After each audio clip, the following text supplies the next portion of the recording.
I stood in line at the airport, excited about my upcoming trip. My name is Sarah Carter, and I'm 29 years old. I had planned a surprise vacation, but at that moment, my older sister Lisa had no idea. Lisa, who is 31, always acted like she was better than me. She had a habit of showing off, especially when it came to money. Today was no different. She tossed her long blonde hair over her shoulder and smirked. "So, Sarah, you're here to see me off? You know I'm going to Hawaii for a luxury trip." I raised an eyebrow. "That's nice." Lisa laughed, looking me up and down like I was wearing rags. "Yeah, but you wouldn't be able to afford it. If you want to come, you'll have to buy your own ticket." Her friends giggled, and I felt a familiar sting of embarrassment.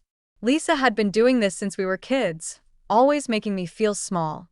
But what she didn't know was that I wasn't the same person anymore. I had spent the last few years building my business, and now I was making $50,000 a month. But I never bragged about it. Unlike Lisa, I didn't need to show off. So instead of arguing, I smiled. "You're right. I'll figure something out."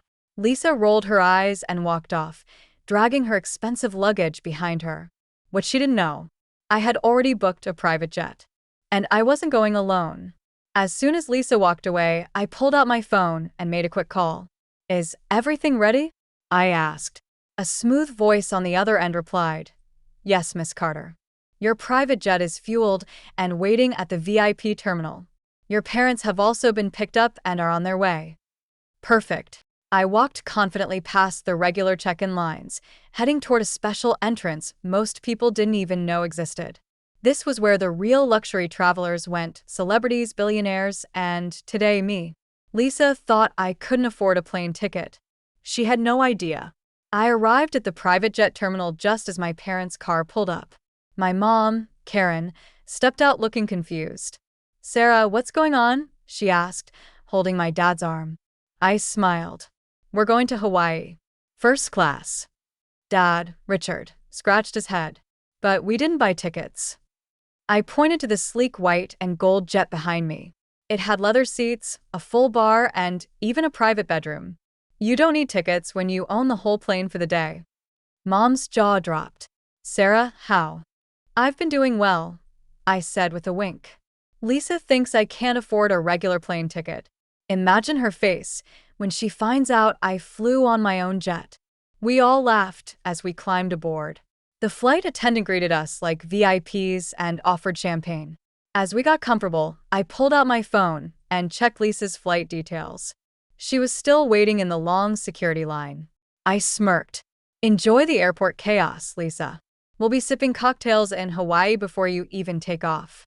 The flight was smoother than I could have imagined. Flying on a private jet felt unreal. No cramped seats, no crying babies, and no long waits. Just luxury. My parents were still in shock. My mom kept asking, "Sarah, how did you afford this?" I just smiled. "Let's just say I've been working hard." She shook her head. "Your sister's going to lose her mind when she sees you in Hawaii." I grinned. That was exactly what I was counting on. As the private jet touched down in Maui, the moment felt surreal. The airport staff treated us like celebrities, leading us through a VIP exit while everyone else had to wait in line. I had arranged for a luxury car to pick us up. A sleek black Rolls-Royce was already waiting as we stepped outside. "Welcome to Hawaii, Miss Carter," the driver said, opening the door for us. My dad whistled. "Wow. You really went all out, huh?"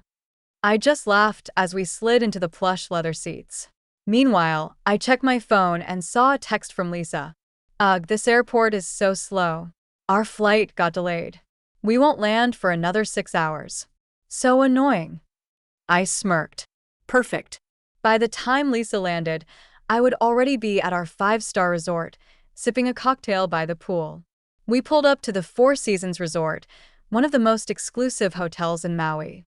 The staff greeted us with flower leis and fresh pineapple drinks. "Welcome, Miss Carter. Your presidential villa is ready." The manager personally escorted us through the massive resort.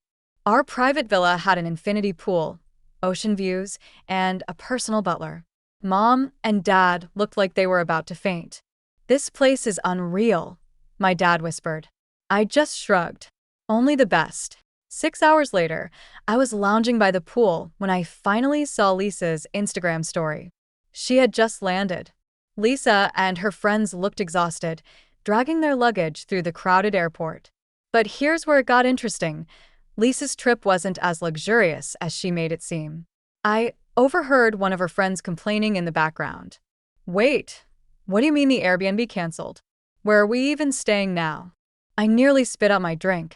Lisa's fancy trip was falling apart.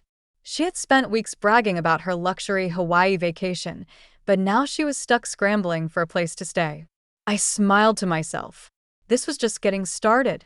I stretched out on the poolside lounger, watching the sun set over the ocean. A cool breeze, a fresh cocktail, and the satisfaction of knowing Lisa's trip was already going downhill. Pure bliss. Lisa still had no idea I was here. I scrolled through Instagram. Lisa's latest post was a forced smile at the airport, captioned, "Finally made it to Hawaii. Time for some luxury." Luxury. That was funny, considering her Airbnb had just canceled. I turned to my dad. "Should we tell Lisa we're here?" He laughed. "Let's wait. I want to see her face when she finds out." Mom sighed. "Sarah, be nice." I smirked. "Oh, I will. But I can't promise it won't be fun." I checked Lisa's location. She was about 20 minutes away. Curious, I called a friend who worked at one of the island's high-end hotels. "Hey, I have a weird question," I said. "Did Elisa Carter try to book a room last minute?" There was a pause, then laughter. "Yeah, she and her friends showed up begging for a room. But we're fully booked." She looked panicked. I nearly fell out of my chair laughing. "She didn't plan ahead?" I asked. "Nope. They thought they could just walk in and book a luxury suite. Big mistake." I hung up and turned to my parents. "Lisa has no place to stay." Mom gasped. "Oh no." Dad chuckled. "Karma." Just then my phone buzzed. A text from Lisa. "Ugh. Our Airbnb canceled. The hotels are full. Do you know anywhere cheap we can stay?" Cheap. I bit my lip to keep from laughing. After all the times Lisa called me poor, now she was the one looking for a budget option. I typed back, "Not sure, but let me know if you need anything, winking face." Then I ordered another round of cocktails. The next morning, I woke up feeling refreshed. Stepping onto the villa's private balcony, I inhaled the ocean breeze, taking in the view. That's when I saw her. Lisa. She was standing in the hotel lobby, looking completely shocked. I had asked the manager to upgrade my room to the presidential villa, which just so happened to be right next to the main resort entrance. Lisa was staring straight at me. She blinked a few times, as if she couldn't believe what she was seeing. Then she grabbed her phone. A second later, mine rang. I answered casually. "Hello." Lisa's voice was sharp. "Sarah, why are you here?" I smiled. "Oh, didn't I tell you? I decided to come to Hawaii." "How?" "You said you couldn't afford a ticket." I sipped my morning coffee. "Oh, I didn't need a ticket." Silence. Then Lisa gasped. "Wait, are you staying at the Four Seasons? At that suite?" I grinned. "Yep." Her jaw dropped. "How? Who paid for it?" I let the words sink in before dropping the final bomb. "I did." Silence again. Then in a whisper, "You're rich?" I laughed. "I guess you could say that." Lisa stood frozen, completely speechless, while my butler brought me breakfast on a silver tray. This was the best vacation ever. Lisa stood in the lobby, gripping her phone so tightly I thought it might crack.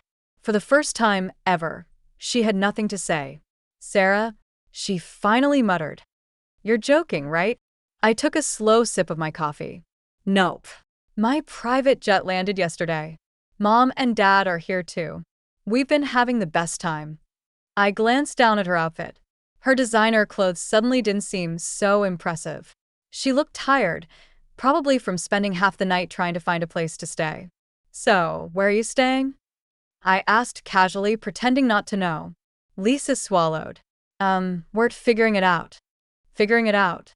Translation. She had nowhere to go. She cleared her throat, and suddenly her voice changed, sweeter, softer. Well, Sarah, it's so great to see you. Maybe we can all hang out. Oh, now she wanted to be friendly.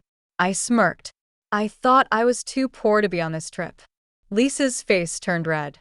I didn't mean it like that. Right, I said, raising an eyebrow. So, why did you say it? She stammered. I was just joking, you know me. Oh, I know you. She laughed nervously, then glanced up at my villa. So, maybe we could come up for a bit? Just to, catch up? I almost burst out laughing. Lisa never cared about catching up before. She only cared now because she was desperate. I leaned on the railing. Oh, I'd love to, but you see, my villa has a strict guest list. Only invited guests are allowed. Lisa's jaw clenched. Sarah. Oh, and I just booked a full spa day. Facials, massages, the works. I sighed dramatically. I'd invite you, but guest list rules.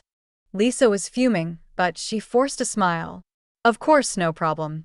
Maybe we can hang out later. I smiled sweetly. We'll see. Have fun figuring out your stay. And with that, I hung up. Lisa didn't call back. I knew she was fuming, but there wasn't much she could do. She had spent years treating me like I was beneath her. Now that the tables had turned, she couldn't handle it. But I wasn't done yet. A little extra fun. After a relaxing morning, I decided to take the game one step further. I called my butler over. Hey, do you know if the Four Seasons has any budget-friendly sister hotels nearby? He nodded. Yes, Miss Carter. There's a small no-frills motel about 10 minutes from here. I grinned. Perfect. Book a room under Lisa Carter's name. The butler looked confused, but he nodded. Right away, Miss Carter.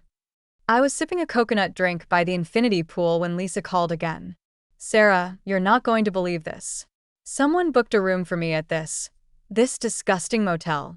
I don't even know who did it. I smirked. Oh, that's crazy. Maybe it's a gift, Lisa. A gift? It smells like feet and regret. I can't stay here. Ugh. I stifled a laugh. Well, maybe you should have planned ahead. Or, been nicer to your sister. There was a long silence. I could almost hear her brain working. Finally, Lisa sighed. Sarah, I'm sorry. Bingo. Lisa? I shouldn't have called you poor. I shouldn't have acted like I was better than you. I didn't know. I just assumed. I guess I was wrong. I let the silence hang for a second before replying. Yeah, Lisa, you were wrong. She took a deep breath. So, does that mean I can come up now? I smiled. No, Lisa. What? I laughed. Lisa, this isn't a movie. You don't get to be rude your whole life and then suddenly get rewarded because you apologized. Actions have consequences. Lisa groaned. So, what am I supposed to do? I stretched out in my lounger. I don't know, but I'm about to get a $500 massage, so I'll let you figure it out. Enjoy the motel. And with that, I hung up. Lisa learned a valuable lesson that day. Never underestimate the quiet ones. She never treated me the same way again. And the funniest part? She started asking me for business advice. Now, whenever she talks about Hawaii, she avoids the subject of where she stayed. As for me, a few months later, I took another trip to the Maldives. And guess who wasn't invited?